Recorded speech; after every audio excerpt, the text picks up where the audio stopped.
adorables téléspectateurs, nous sommes encore devant de vous et nous poursuivons avec notre sujet de la gloire bête à l'intelligence de la véritable gloire. Toujours le même intervenant, l'ancien Kalida. Nous rentrons encore, le Seigneur le dit lui-même, n'est-il pas écrit dans les prophètes que tous vous serez enseignés des dieux? Nous rentrons même dans ce que Pierre a dit aussi, l'apôtre Pierre il dit ceci quelque part, que vous qui avez reçu l'onction, vous n'avez même pas besoin qu'on vous enseigne, car l'onction que vous avez reçue va vous enseigner toutes choses. Et quand nous rentrons dans Ésaïe, la Bible est en train de définir un peu le concept de l'Esprit des dieux. Il dit l'Esprit des dieux, c'est l'esprit de sagesse, d'intelligence, de connaissance, de l'esprit de la connaissance des dieux. C'est l'Esprit des dieux qui donne la connaissance des dieux. Mais si quelqu'un n'a pas l'Esprit des dieux, comment est-ce qu'il peut être enfant des dieux? Je pense que ça se comprend un peu. Donc là, c'est le moindre qui puisse exister. Donc chaque enfant des dieux ne peut être qu'enseigné que par Dieu. J'espère que ça se comprend un peu là-bas. Donc nous rentrons un peu en ce qu'on disait dans Genèse 32, verset 9. Jacob dit, Dieu de mon père Abraham, Dieu de mon père Isaac, éternel, qui m'a dit, retourne dans ton pays et dans ton lieu de naissance, et je te ferai du bien. C'est-à-dire, quand l'ange l'a réveillé ce jour-là, après les 20 ans qu'il a passé chez Laban, où il a souffert, l'ange lui a dit, retourne dans le pays de ta naissance, et là, l'Éternel va te faire du bien. Le bien dont il s'agit ici, c'est ça la vraie bénédiction, comme l'Écriture le dit. La vraie bénédiction, c'est Dieu lui-même, à savoir le bien souverain. C'est-à-dire, quand nous entrons en communion avec Dieu, c'est ça la bénédiction, c'est ça le bien souverain. C'est un bien qui reste bien, quels que soient les temps et les circonstances. Toutes les choses de la terre, il y a certaines circonstances qui peuvent arriver et ces biens vont disparaître. Mais le bien souverain qui est Dieu, lui, il garde son état intrinsèque, quels que soient les temps et les circonstances. C'est ça, maintenant, nous allons voir un peu en quoi a consisté le bien là qu'il a joui. Nous sommes dans Genèse toujours 32. Là, on va au verset 24. Nous allons lire à partir du verset 24. La Bible dit ceci.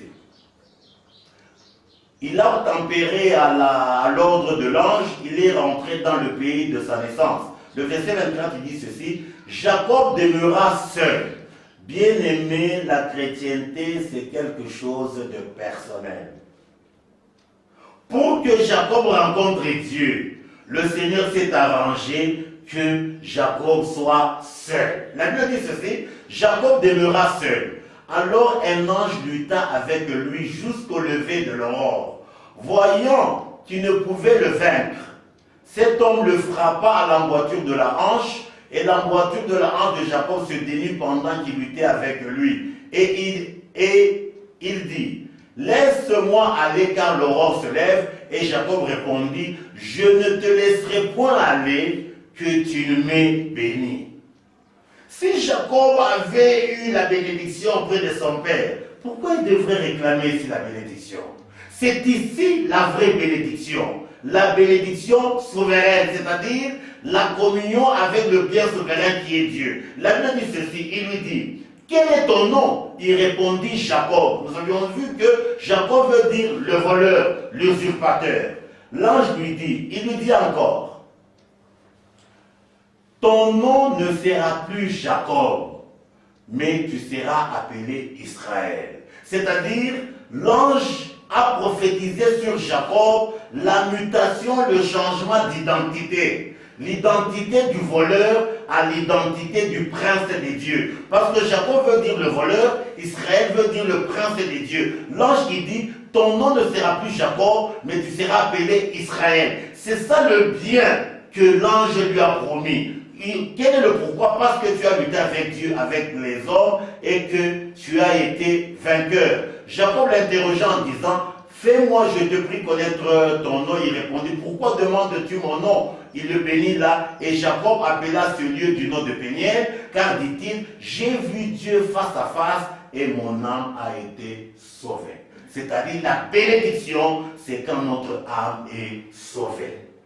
Tout ce qui n'a rien à voir avec le salut, ça va disparaître avec le temps. Ce sont des rêves, ce sont des songes. Mais le salut vrai que Dieu donne, même quand la mort va venir, la mort ne pourra jamais submerger le salut de Dieu. C'est ça la vraie bénédiction. C'est-à-dire qu'on doit se battre après la vraie bénédiction.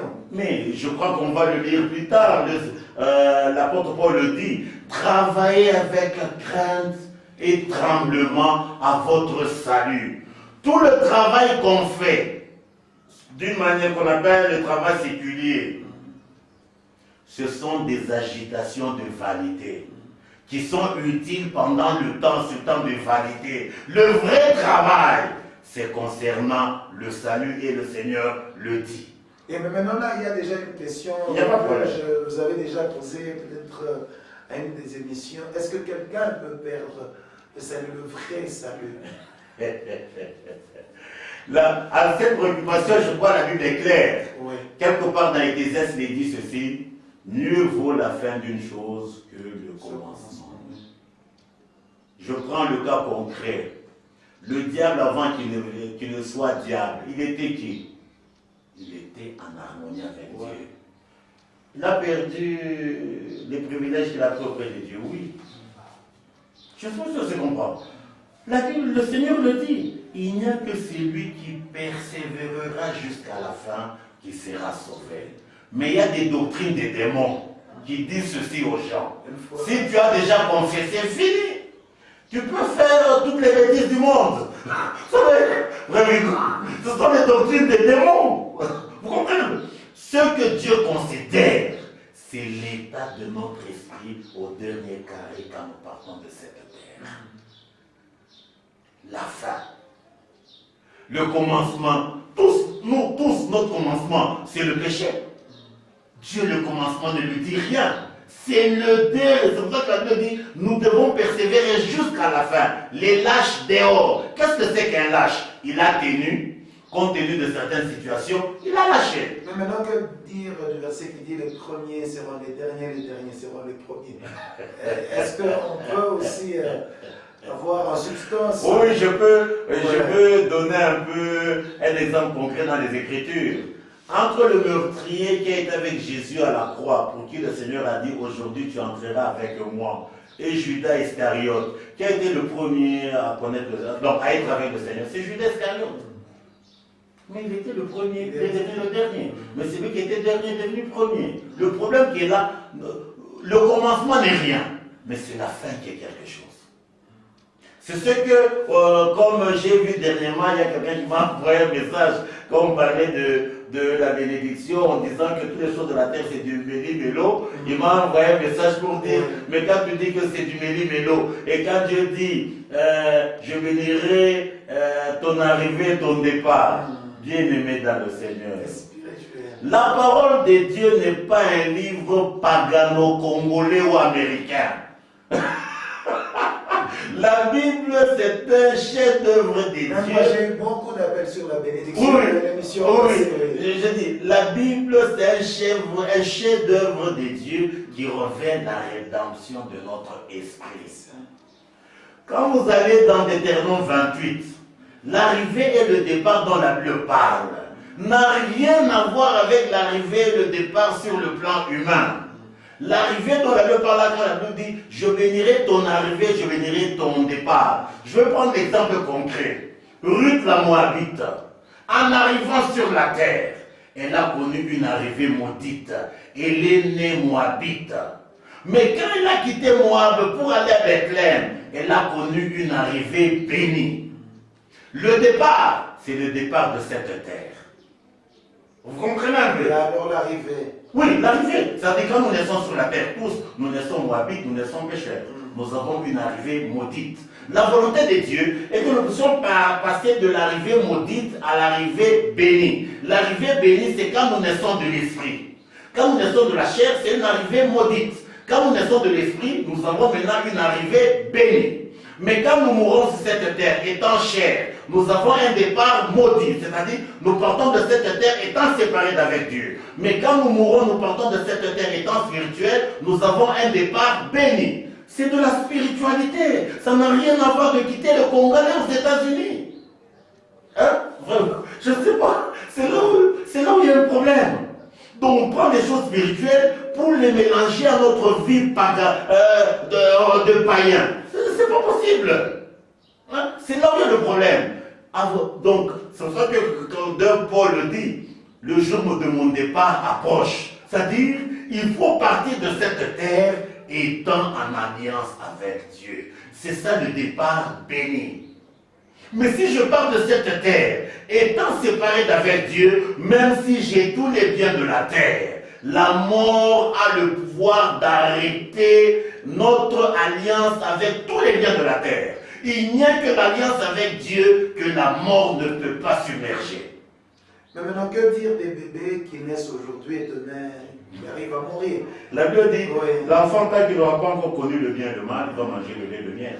L'enfant, quand il meurt, il meurt avorton. Quand nous rentrons en Israël, quand est-ce que la responsabilité du péché était engagée? C'est à 20 ans. Avant 20 ans, c'était l'état d'avorton de la non-maturité. Donc quand les gens ont fait le veau d'or, ceux qui avaient moins de 20 ans, ils n'étaient pas dans leur responsabilité, n'étaient pas engagés par leur péché. Il n'y a que ceux qui faisaient partie du dénombrement dont leur responsabilité était engagée. C'est ça le concept.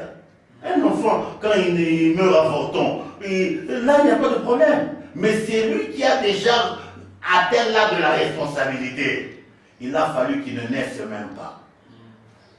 Il a fallu qu'il ne naisse même pas. C'est pour ça qu'on appelle le jour de naissance n'est pas un jour de bonheur, comme cela se raconte dans les milieux religieux. Moi j'entends, je vois même dans certaines églises où on chante les beaux anniversaires à l'église. Je ne sais pas si on se comprend. C'est pas possible. Dans la Bible, il n'y a que Pharaon et Hérode qui ont commémoré leur anniversaire. Tous ceux qui ont marché avec Dieu, ils ont été conscients, ils ont eu l'Esprit de Dieu qui leur a révélé que quand nous naissons sur la chair, nous naissons dans le péché. Ce n'est pas un état de bonheur, on doit s'en séparer, on doit maudire ça pour nous attacher à la nature d'en haut. On doit quitter la postérité du premier Adam pour entrer dans la postérité du second Adam. Donc Dieu exige qu'on connaisse la sépulture du vieil homme. Mais si on se réjouit de la chair et on se dit enfant de Dieu, mais on est fou. On est fou. Hein? Je ne sais pas si on se comprend. Mais nous aussi, on n'avait pas demandé à Dieu de nous créer pour qu'on vienne ici sur terre. Je sais qu'on a déjà parlé sur cette terre. Je crois que on en parlera en détail, mais je vais quand même dire quelque chose. Si nous habitons des pétrins pour rien. Frère Biko, s'il y a un grand mal qui puisse exister, c'est naître sur la terre. Nous naissons sur la terre, pourquoi? Job le dit. L'homme naît sur la terre pour souffrir. Pour souffrir quoi? La seconde mort. Dieu, dans son amour, il vient nous extirper de cet état-là. Il vient nous extirper de cet état-là. C'est pour ça que la Bible dit, vous avez été vendus gratuitement au péché. En naissant sur la terre, vous êtes vendus au péché. David le dit, ma mère m'a conçu dans le péché, j'ai été enfanté dans l'iniquité. Donc le plus grand qui puisse exister, comme Jérémie le dit, le texte il dit, on peut lire le texte, je crois que c'est dans Jérémie 20. Jérémie n'a pas été un bandit. Jérémie, ça a été quelqu'un que Dieu a connu dès le ventre de sa mère et il l'a consacré prophète. C'est-à-dire, Dieu a pris ses propos, il l'a mis dans sa bouche. Donc Jérémie ne raconte pas de l'imaginaire de sa bouche. Ce que Jérémie dit, c'est le ainsi dit l'Éternel. Et la Bible a dit ceci sur Jérémie. Ils te feront la guerre, mais ils ne vont pas te vaincre. Faire la guerre à Jérémie, c'est quoi? C'est s'opposer à ce que Jérémie a dit. Même si on s'oppose, ce n'est pas pour autant qu'on aura le dessus sur ce que Jérémie a déclaré. Jérémie veut dire c'est lui qui a été établi par Dieu. Et ce que Jérémie dit ici, c'est ce que Dieu a établi. Il dit ceci. Jérémie 20 à partir du verset 14. Maudit soit le jour où je suis né. Que le jour où ma mère m'a enfanté ne soit pas béni. Maudit soit l'homme qui porta cette nouvelle à mon père. Il était né un enfant mâle et qui le combla de joie. Donc il est parti tromper mon père. Hein? Que cet homme soit comme les villes que l'Éternel a détruites sa miséricorde, qu'il entend des gémissements le matin et des cris de guerre à midi. Que ne m'a-t-on pas fait mourir dans le sein de ma mère? Que ne m'a-t-elle servi de tombeau? Que n'est-elle restée éternellement enceinte? Donc, le vœu de Jérémie, c'était qu'il ne naisse pas sur la terre. La terre, c'est un cadre où c'est le diable qui est le maître. Il a dit, pourquoi je ne suis pas resté éternellement dans le sein de ma mère?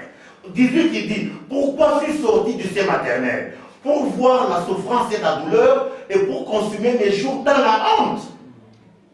C'est ça la naissance. Je pense que c'est selon moi. Et c'est pour cela qu'il y a un concept, je veux dire, prophétique. Tout enfant, quand il naît, le premier signe qui manifeste, ce sont les pleurs. Il y a des gens qui disent, non, c'est quand même une certaine manière de manifester la vie. Je dis toujours aux gens, moi, la vie, dont le début est les pleurs, je la refuse. Si vous appelez ça vie, ça va. Moi, je la refuse. Parce que nous, médicalement, on peut aussi dire un mot sur ça. Mais tant mieux, on peut poursuivre. Oui, nous disons ceci. Tous les jours de l'homme sur la terre ne sont que détresse, angoisse et tribulation. Le signe, c'est le pleur. Le premier jour. La joie, c'est de l'autre côté. Quand le Seigneur viendra, il va mettre fin aux douleurs, aux cris, ainsi de suite. Les anciennes choses vont passer. Sur la terre, ce n'est pas la vie. La terre, c'est le pèlerinage. La vie, c'est de l'autre côté. Je pense que c'est comprendre. Et maintenant, comment s'accrocher à cette vie, à la véritable vie? Parce qu'on était en train de parler de la véritable gloire. Pour s'accrocher à cette vie, il faut d'abord au préalable connaître l'intelligence de cette vie, connaître la connaissance de cette vie. La vie, d'une manière générale, je veux dire, le raisonnement ou la raison, d'une manière générale, c'est un ensemble de choix.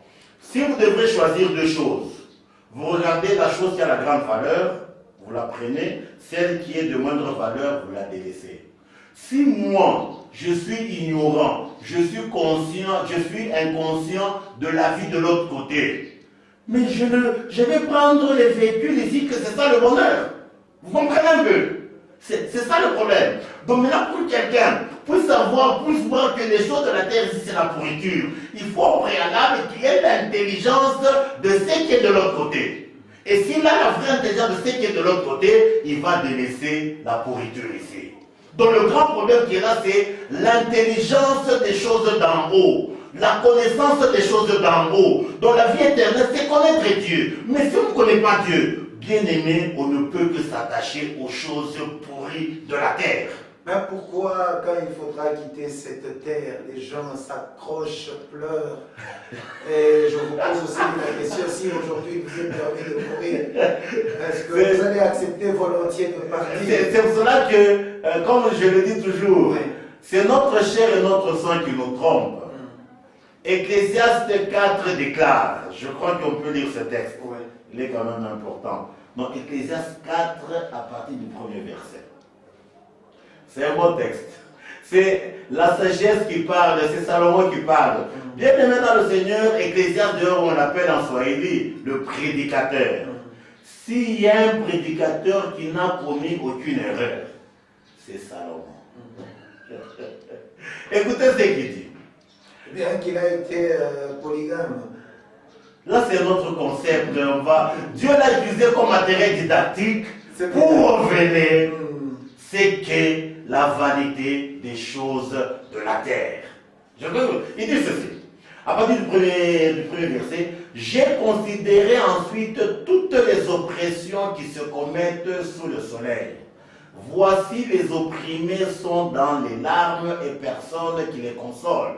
Ils sont en but à la violence de leur oppresseur et personne qui les console. J'ai trouvé les morts qui sont déjà morts, plus heureux que les vivants qui sont encore vivants, et plus heureux que les uns et les autres, c'est lui qui n'a point encore existé, qui n'a pas vu les mauvaises actions qui se commettent sous le soleil. C'est pour ça qu'il dit, mieux vaut le jour de la mort que le jour de la naissance. C'est pour ça qu'il rajoute, c'est même l'apôtre Paul le dit, entre rester dans cette vie et partir, qu'est-ce qui est mieux? C'est le départ. Parce que si je pars, finis avec le rime de la terre, finis avec les tracas de la terre. Mais c'est pour le charnel où il voit que de l'autre côté c'est de l'inconnu. C'est là où il y a le problème. C'est pour ça qu'il y a l'inquiétude. Au lieu qu'on prêche aux gens l'au-delà, l'espérance céleste, on prêche aux gens les véhicules, les vestes. C'est tout à fait normal. Le jour où on voudra mourir, mais on va s'inquiéter.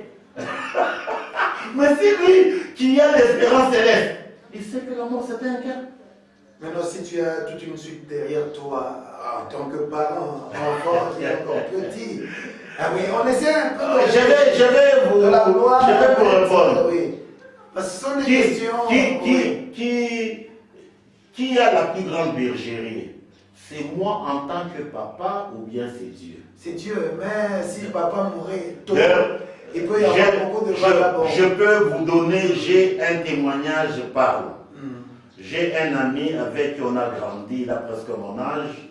Ses deux parents étaient morts dans un accident le même jour. On avait à peine 9 ou 10 ans.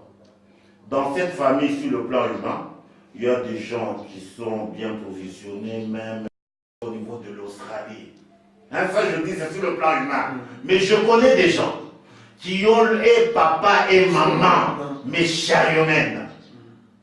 Ce n'est pas la présence des parents qui garantit l'avenir. Non. C'est la présence des dieux. Pour dire... non, ici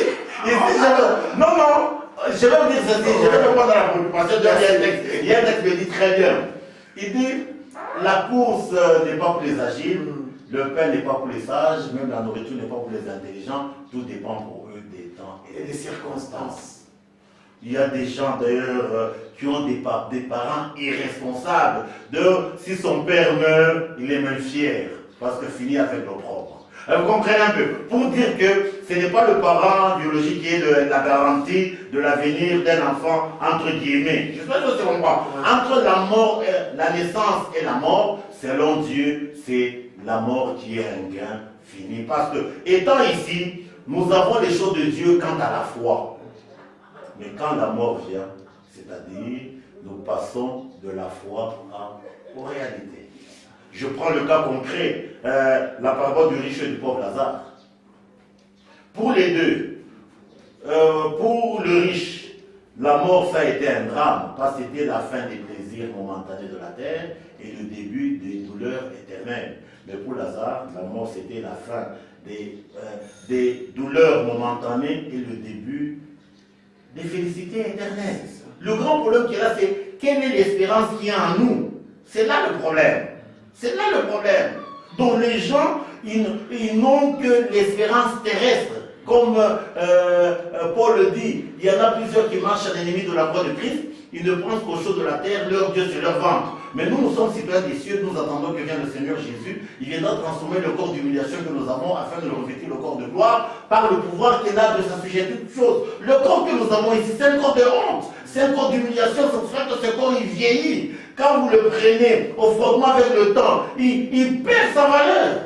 Est-ce qu'on peut se glorifier de ça? Non. La vision de l'enfant de Dieu, l'espérance, c'est de l'autre côté. C'est ça que Paul dit. Si notre espérance est seulement dans ce siècle, nous sommes les hommes les plus malheureux de tous les hommes. C'est pour ça que je essaie de vous dire qu'il y a un problème avec les messages qu'on donne dans les églises. Les gens croient être serviteurs de Dieu alors qu'ils sont des antichrists. Ça, je vous le dis. Antichrist. Antichrist. Ils combattent Christ. C'est-à-dire le message qu'il donne, il est contre Christ. Même du temps de Pierre, ça s'est fait.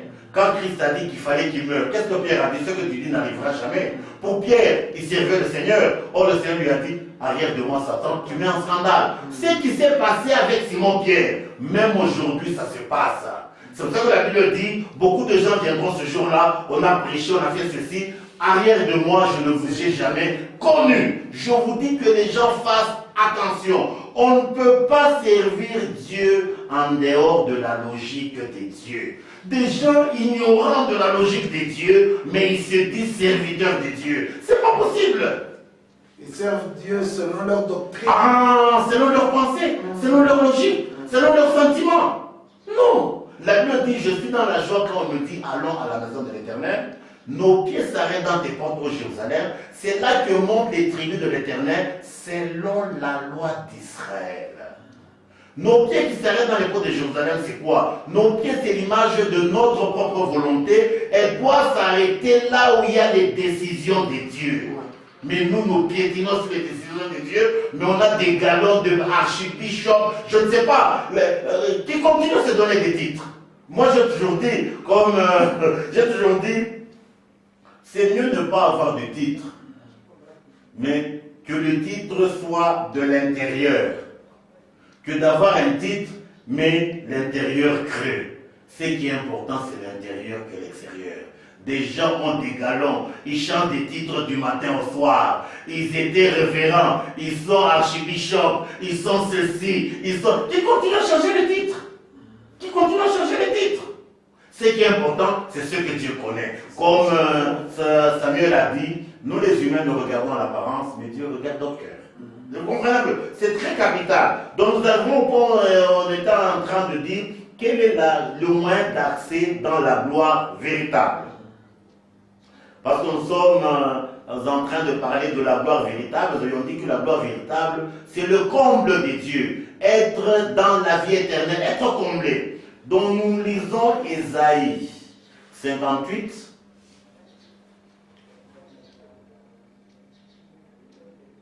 Ésaïe 58, à partir du verset 13. La Bible dit ceci. Si tu retiens ton pied pendant le sabbat, pour ne pas faire ta volonté en mon saint jour, si tu fais du sabbat tes délices, pour sanctifier l'Éternel en le glorifiant, et si tu l'honores en ne suivant point tes voies, en ne te livrant pas à tes penchants, à tes vains discours, alors tu mettras ton plaisir en l'Éternel, je te ferai monter dans les hauteurs du pays, et je te ferai jouir de l'héritage de Jacob ton père, car la bouche de l'Éternel a parlé. La grande bénédiction ou la promesse glorieuse, c'est qui dit dans le verset 14. Je te ferai jouir de l'héritage de Jacob ton père, car la bouche de l'Éternel a parlé. Quel a été l'héritage de Jacob? La mutation du voleur au prince des dieux, la mutation de Jacob à Israël. C'est ça l'héritage. Pour qu'on ait cet héritage, ça ne se ramasse pas sur la rue. Hein? Il y a un signe conditionnel, très dit, si tu retiens ton pied pendant le sabbat, le pied c'est l'image de la volonté de l'homme. Tout homme, il doit retenir sa volonté, pas par nos capacités, mais par les vertus de Dieu. Pour ne pas faire ta volonté à mon saint jour. Le saint jour, le sabbat, c'est ça l'image de Dieu, c'est ça l'image du Seigneur. C'est-à-dire, ce qui doit nous préoccuper, c'est que notre volonté doit être crucifiée, doit être retenue, afin que le sabbat, le repos de Dieu, soit nos délices. On doit sanctifier l'Éternel, le glorifiant, et pas seulement le glorifier, même l'honorer. Honorer Dieu, c'est abandonner nos voies, en ne nous livrant pas à nos penchants. Les penchants, c'est quoi? Nos pensées humaines. Non, les penchants, c'est nos sentiments humains, et les vains discours, nos pensées humaines. Les penchants, c'est ça notre sang naturel. Les vains discours, les pensées, c'est ça notre chair.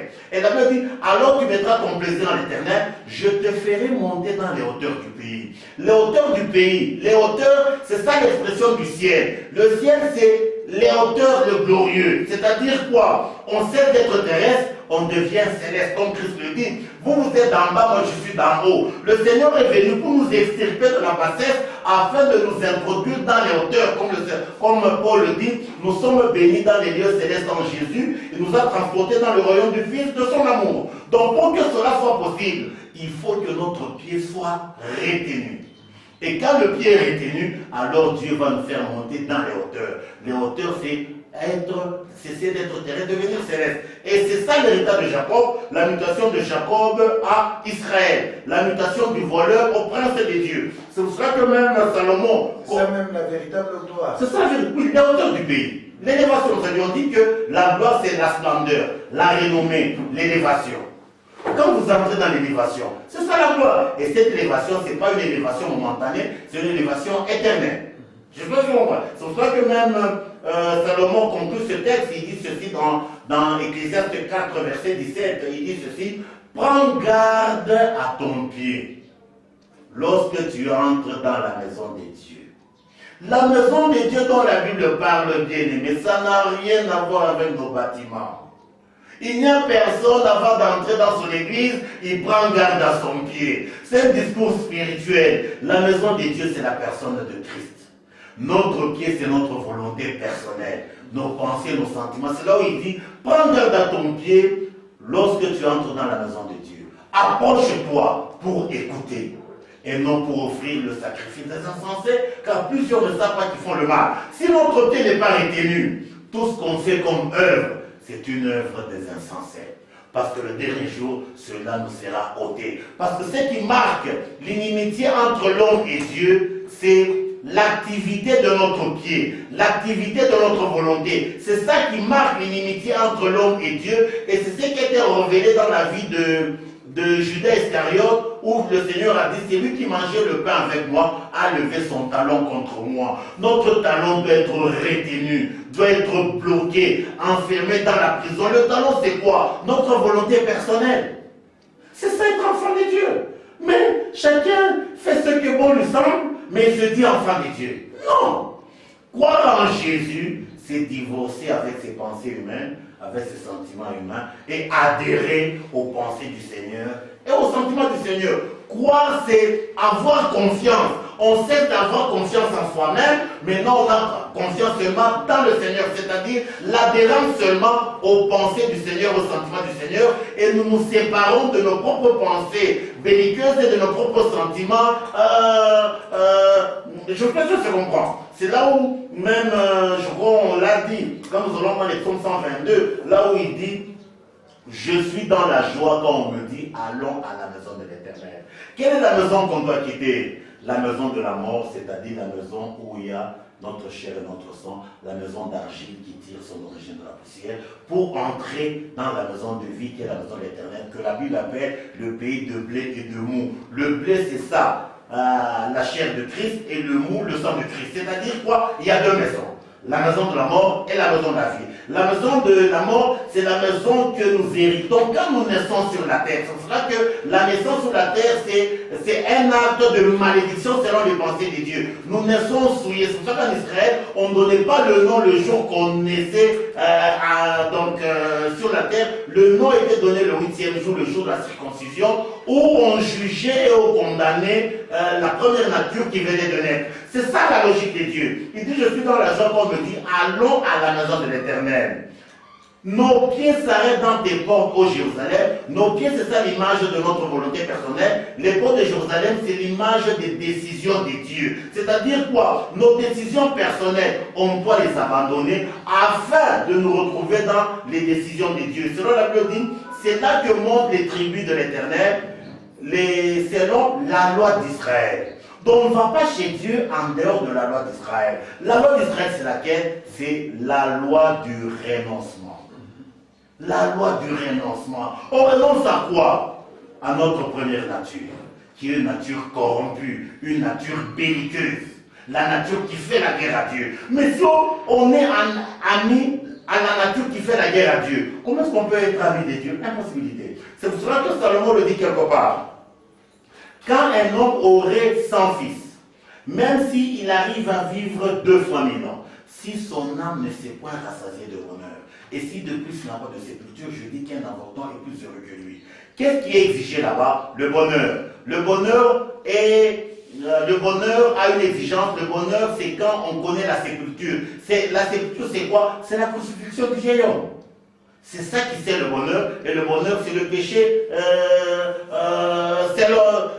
Donc nous disons que le bonheur, c'est le pardon des péchés selon Dieu. C'est ça le bonheur. Ça n'a rien à voir avec ce que les gens racontent. C'est pour ça qu'on va voir même un texte qui révèle un peu, en d'autres termes, la vraie bénédiction. Je crois qu'on peut ne pas lire, on a dit Une question d'abord, si nous lisons Josué, le succès qui est évoqué en Josué là, il s'agit de quel Je réponds. C'est lorsque tu médites la parole. Je réponds à la préoccupation. C'est Josué 1,8, là où il dit que ce livre de la loi ne s'éloigne au point de ta bouche, médite le jour et nuit, alors seulement tu auras du succès dans tes entreprises. Quelle entreprise et quel succès? Je réponds. Je venais de dire ici que il n'y a qu'un seul travail selon Dieu.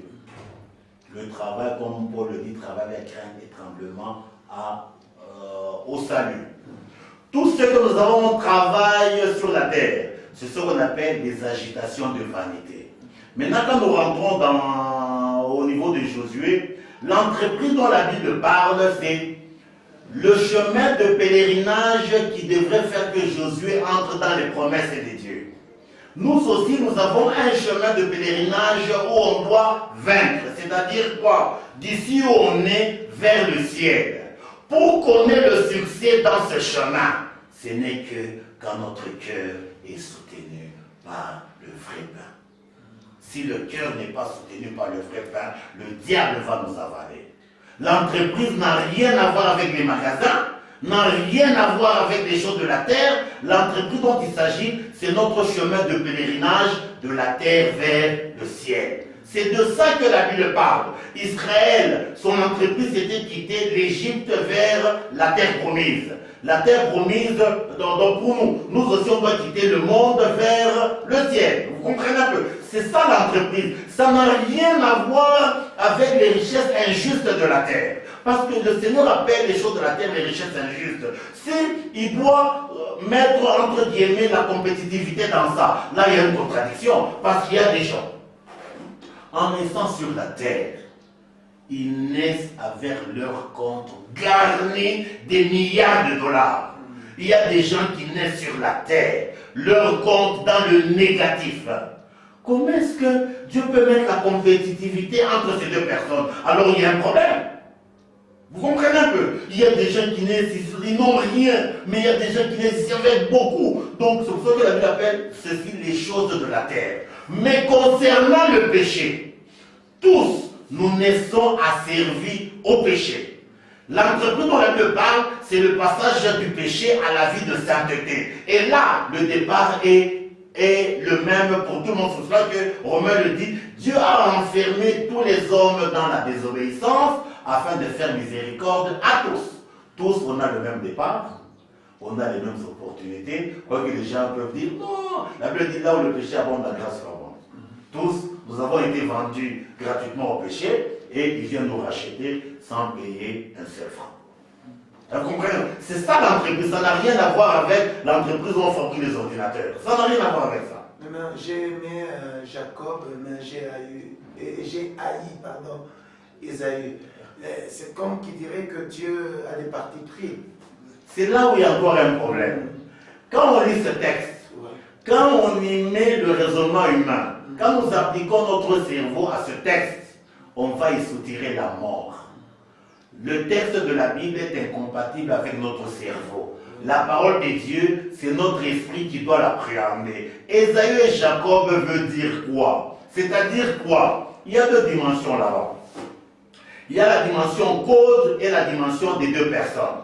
Ésaü et Jacob dans le sein de leur mère Rebecca. Le sein de Rebecca est l'expression prophétique de la vie de tout homme sur la terre. En tout un chacun de nous, il y a Ésaü. En tout un chacun de nous, il y a Ésaü. Il y a Jacob. Avant de naître, Dieu aime Jacob et Ésaü. Qui est Ésaü? Le poilu. Le poilu, c'est qui? La chair. Jacob, c'est qui? L'intérieur. Dieu est l'extérieur, il aime l'intérieur. Si moi, je deviens ami de ce que Dieu est, c'est tout à fait normal que Dieu soit mon ennemi. Le problème qui est là, Dieu exige à ce que je sois ami de ce que Dieu aime. C'est ça le problème. Je pense qu'on se comprend un peu.